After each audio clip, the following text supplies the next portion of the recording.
Ralph here once again. What we're looking at is the frozen lake machine learning model. I had a few questions in regard to how does this print in place after each iteration. Well, what I did is I made a simple countdown timer. But first, the primary lines of code that you're looking at from the module is the clear output, which clears the print, and the time to sleep, which could be a certain allocated period of time. All right, let's look at the countdown timer. Maybe a little easier to understand. All right, and what you notice right here is it's counting down by the seconds or close to seconds. And then after each time, it clears the output, prints, iterates again, clears output, and prints again. And I'll post this code on the YouTube channel so you could break it down and be a little easier to understand.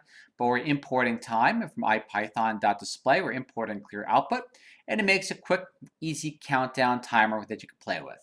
Ralph signing off once again. Hope you enjoy this code, and I'll catch you all next time. See you all then. Bye.